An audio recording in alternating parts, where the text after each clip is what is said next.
Hey guys, here we are in the Cup cars at Martinsville Speedway for an NiS Fixed race where I got 25 incident points and got disqualified. Now after hearing that, I would assume that you think that I was a dirty driver due to being involved in so many incidents. However, I want to show you how I got all my incidents in this race and let you decide whether I was deserving of a disqualification. Before I show the clips, I will preface by saying that I acknowledge that some of these incidents shown were my fault, while some were others, and that this video is not intended to place blame on anyone, but rather offer alternative solutions to prevent situations like this from occurring. So now let's get on to the first clip. So we're on lap 84 out of 250, and I haven't had any incident points up to this point, and I'm going to show you how I got the first one.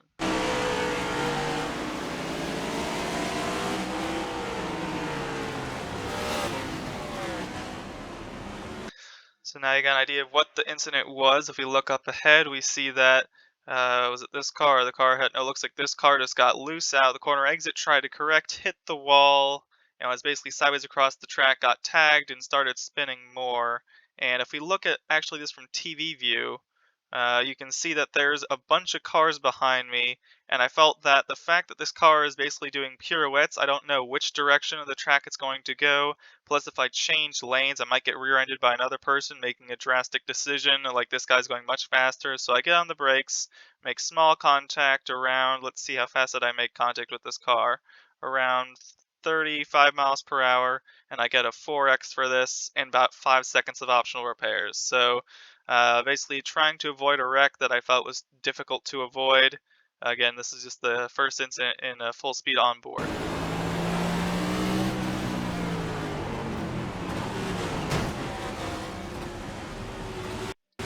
So possible avoidance, but I could have possibly avoided getting that 4x, but I felt like the safest way to basically minimize any race-ending consequences was just to slow down and make slow contact. So 4x up to this point. Now let's skip to lap 113, and as we start lap 113, this is what happens.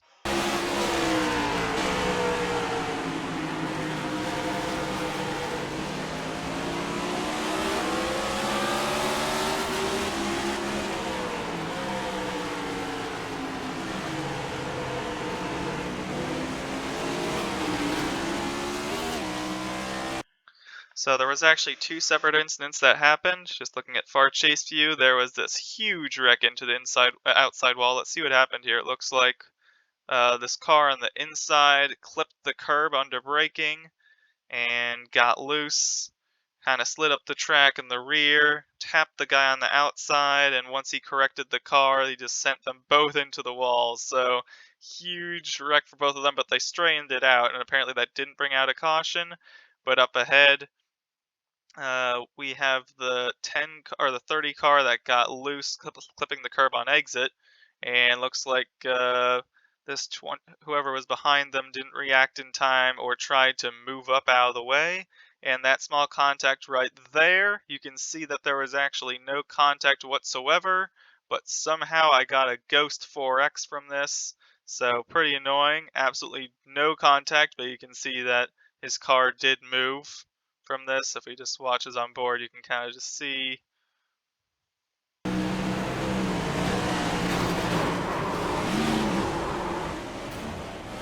So again, lucky for us that we weren't involved, basically got no damage whatsoever, maybe 1 second of optional from a ghost contact. So that brought us up to 8x. The fact that we had to basically avoid something, it's just baffling to me. So I guess that happens occasionally. You can be a bit unlucky. So now we're basically halfway to having a drive-through at 17x. We're just going to skip up to lap 127, and then this happens.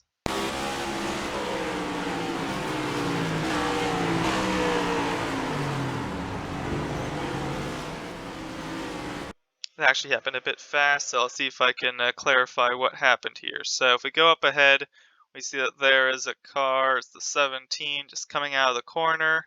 And it looks like they get loose. There's a car that spun up on their own over there. Looks like they got loose and then they basically locked the tires. Let's see this in full speed.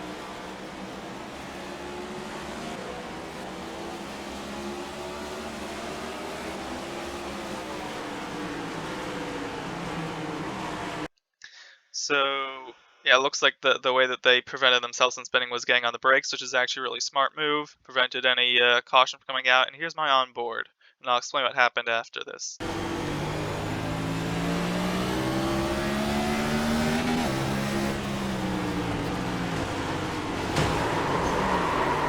So I will acknowledge that I did end this car, and that wasn't exactly the smoothest way to drive, but you can see that I have four cars lined up behind me, and I see that there's this slow car here, and I have two options. I can either try to get behind him, or I can go to the outside.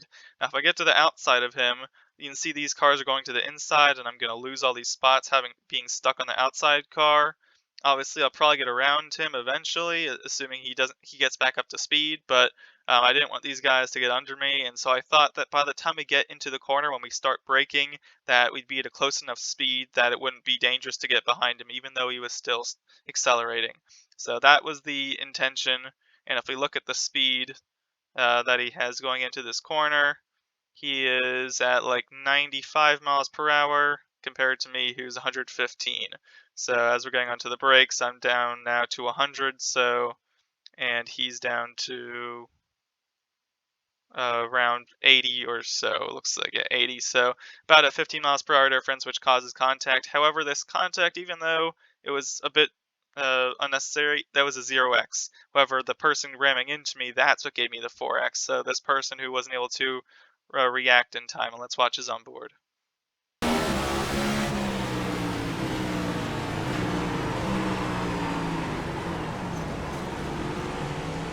And I would say there is a definite difference between my contact, which resulted in me hitting this person up ahead but not causing him to spin or have to counter steer at all, versus this person who's not only hitting me much harder, but hitting me on the corner panel instead of basically straight on.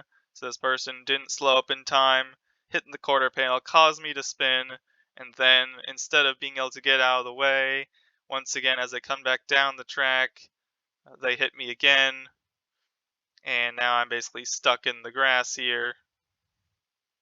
Okay, come on. And I'm just having to finally get back on the track as the leaders pass. Luckily, the caution comes out right before the leaders catch me, so up to 12x due to a second person hitting me in the back there. So now I'm up to 12x. So now let's skip up to lap 160. Oh, wow, I went too far. Okay, and here's lap 160.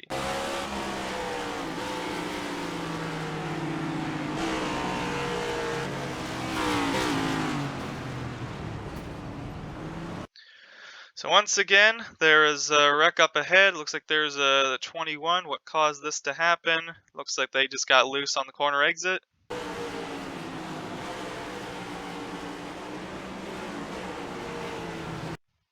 So they got loose in the corner exit, got oversteered, didn't lock up the brakes, which caused them to start rolling back up the track into traffic. Probably would have been safer to lock the brakes. Anyways, we see this incident way up ahead. There we are, and we start to slow down. We have plenty of time. However, the 9 behind us does not slow down, hits us, turns away, and even after all that, he still sees hard on the brakes, not enough to even be able to control his car, who then hits the wall. So it's just not you should be able to get on the brakes soon enough to the point where you don't have to lock up the brakes, because that's you don't have no control of your car at all, and that's what seems to be the case here. It's just you see smoke for so long, and you see a car sideways if you look up ahead, and the fact that he reacts this late is just unnecessary. So that rear end contact gives us another 4x, and once again we have a small contact there, but that gives us a 0x, and then we're able to slow down by the time we reach the incident. But at this point we have 16x, and we're 1x away from having a drive-through. And so I'm just going to skip up to lap 200 here. So we're at lap 200, and my thought is we're actually under caution. And I'm like, we have 50 laps to go in this race. If I get any contact whatsoever of 4x, that'll put me over, and I'll have to do a drive-through. However, I don't know if there'll be a caution in the next however many laps. So if I just go into the grass, I'll bring myself to 17x, and I'll just be able to do my drive through, bring myself one lap down, and I'll have time to get my wave around. If I continue to wait till I get this supposed incident point, then I might not have time to get my lap back. So I was like, you know what? I'm already at 16x since 30 laps to go, and I don't want to have to drive super cautiously to prevent any incidents. So you can see into turn one here, I just drive into the grass. That gives me a 1x, a 17x, and now I have to serve it under green. So you can see lap 212, I go into the pits, do my drive through, and here comes the leaders. So the leaders just passed me, now I'm just one lap down. And I'm like, okay, whenever the caution comes out, I'll be able to get my lap back. I'm on lap 203, they're on lap 204, or down 204, so I'm about 45 laps to go, just waiting for a caution. And as we start lap 205, this is what happens.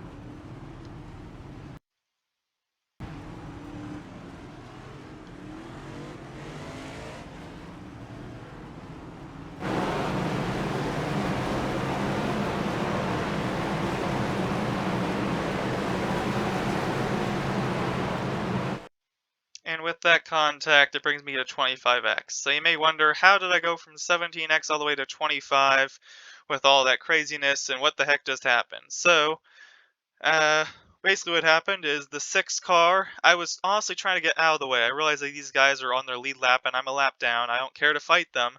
So I was basically trying to prepare myself to get out of the way out of turn 2, just to turn myself to the inside line. So you can see I'm turning the wheel more than I normally would, just that way I can kind of get out of the way, go to the inside, let these guys pass. And I mean, I guess I'm going a bit slower on the exit because I'm having to turn more earlier. And so that causes the 6 car to turn me. So just go over to the 6. I can watch us on board.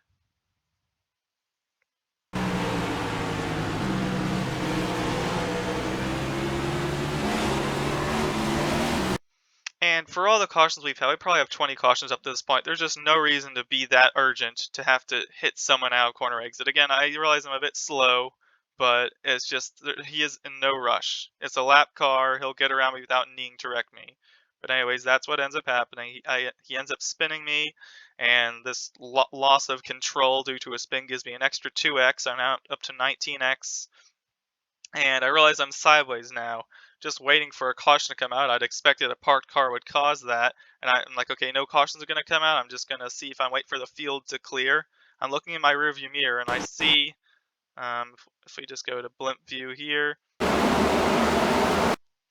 in my rearview mirror, and I see all these like one cars go by themselves, and I'm not expecting a car who's coming out of the pits to arrive, and I'm just looking at my delta, and I back up just as he's exiting, which causes him to spin. It's unfortunate for me, and I think that then this person comes along and hits me, gives me another 2x. I'm up to 21x. I don't know, normally those contacts give 4x, but that put me up to 21x. And so now I'm like, okay, caution's finally out. And I'm just trying to get the car turned around before the pace car comes. If we just expand a bit, you can see the pace car is exiting out of the pits, and I'm like, okay, I just don't want to get another lap down here. And so as I try to use the burnout to turn myself around here, all I need is enough room to spin the car, but as I'm doing the burnout, I hit this side, which stops my rotation, and now I'm stuck here. And here comes the pace car. All my intention to get myself unlapped failed. So I couldn't get myself turned around at this position just because horrible timing of this car going. So now I'm parked here, and I try to back up to give myself a better way to get a better approach to give myself a 3-point turn. And now Casey Kerwin is facing me. You can see he's on board. This will look really stupid.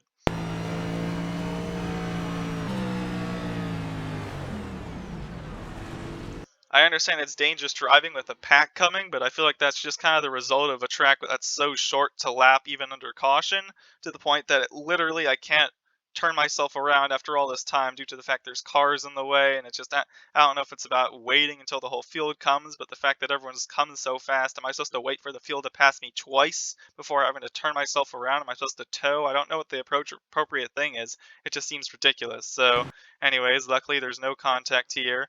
And then finally I wait for the whole field to go by for a second time.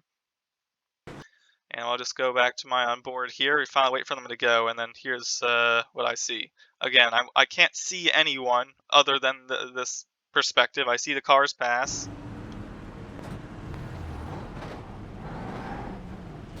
And I thought that from this perspective, well, I don't see any cars over here, so I can just try to do another burnout to get myself facing that way. So going in slow motion, this is my realization. Okay, just try to get the car turned around. It looks like I can clear the wall now, so let's get back to full throttle. And at this moment, I see this car, and I'm like, okay, crap, I can't get the car turned around. There isn't enough room.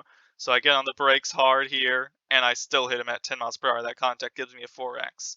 So that brings me up to 25, and I'm disqualified. So this last incident, I'm heavily acknowledging that this is my fault on so many accounts, just so many things problematic just fit together. The fact that there was this contact of me trying to be nice and let them go through, just waiting for a caution to get my lap back and be back into contention. And instead, I'm anything but in contention as I get spun around, and then I collect more guys unintentionally. But it's just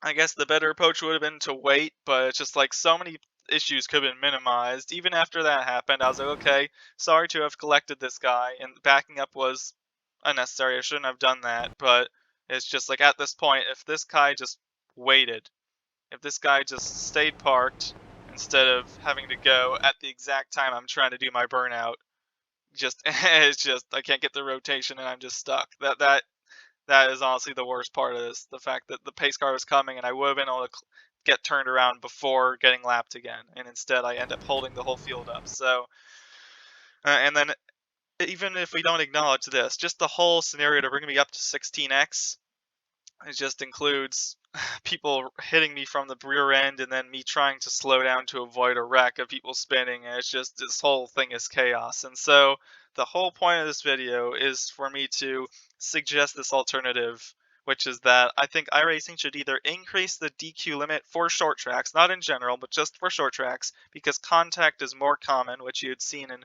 many of these incidents before this last one. This last one I'll acknowledge, but just all these rear ends that don't, just rear ending that doesn't really hinder anyone most of the time. I mean, I did get spun, but some of these 4Xs were just small taps from just people trying to get into corners a bit heavier.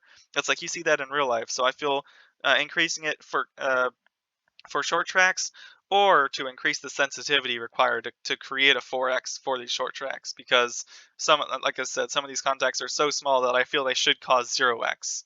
So I hope that iRacing could consider that, since I don't know how many other guys got disqualified. I know a lot of people had high incident points here, but I just feel that the quality of racing that I drove up to this point, I feel just wasn't deserving of disqualification. This last incident was just a culmination of everything that was wrong, and it was just like I wouldn't have been in the scenario if I hadn't had 17x trying to strategize my way to get my lap back, and it was just this whole mess. So if you're still watching at this point, I really appreciate it, but just want to have your thoughts in the comments below about whether you think this deserves a disqualification, just going through all the incidents up to this point, not just this last one, and whether you think iRacing should increase the incident limit or try something else. Anyways, thanks for watching, and hope you enjoyed. See you next time.